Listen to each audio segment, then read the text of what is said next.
nag-usap pa, di umano, nagsubukan magtaguan itong dalawa, si Torre at saka si Bernardo. Oh, speaking of Bernardo, Former DPWH Undersecretary Roberto Bernardo. Ayon kay Torre, wala naman siya sa posisyon o kapangyarihan para gawin ito. Una nang sinabi ni Senator Ping Lacson na nais niyang tanungin si Torre tungkol dito dahil binanggit daw ito mismo ni Bernardo. ang ano dito ay nagpapatulong daw itong si Bernardo kay Torre. Eh kung ito ay totoo, diyan pa lang, nakikita na natin ang galawan nitong si Bernardo, di ba? Eh, bakit si Torre? Sa dinami-dami, bakit si Torre? O alam naman natin na may sabit din tong si Torre, di ba? Ito ang kumidnap according dun sa kapatid mismo ng presidente na si Amy Marcos. Ito ang kidnapper ni PRRD. Tapos diyan lumapit si Bernardo.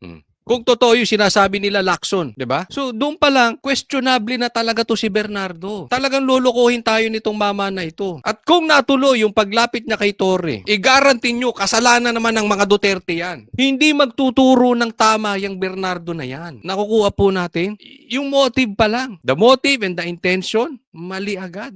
I never attempted or even thought about taking him into custody kasi wala naman akong papel sa buhay niya. Naniniwala kayo dyan?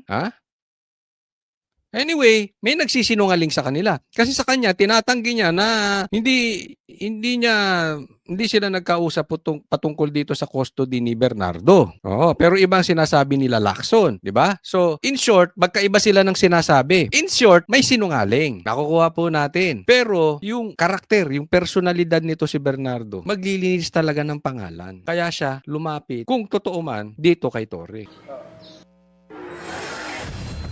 Ayon kay Torre, isang kaibigang pari ang lumapit sa kanya noong Oktubre para humingi ng tulong sa isang testigo. Pero hindi raw niya alam noon na si Yusek Bernardo ang taong inilapit sa kanya. Tinanggihan niya raw ito at nirefer sa DOJ.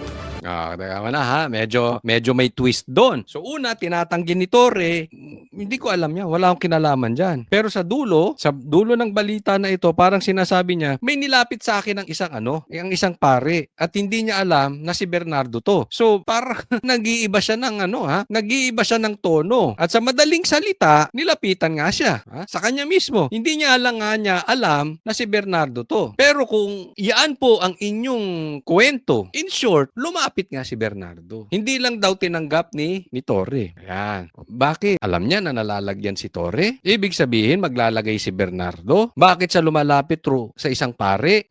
Pari pa ang ginamit? Di ba lalong lumalaki yung questions? Lalong dumadami yung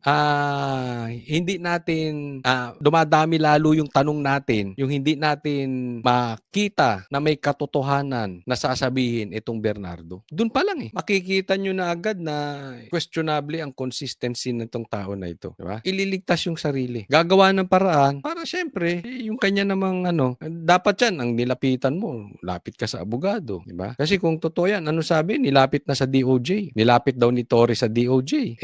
Ang dating DOJ ay ang secretary ay si Boying Rimulya. Hindi niya alam to. So, abangan natin susubaybayan natin to. Basta huwag po tayong papayag, hindi po natin to titigilan hanggat ililigaw nila ang kwento sa hindi tunay na mastermind. Huwag tayong papayag na maging state witness to. Delikado po yan.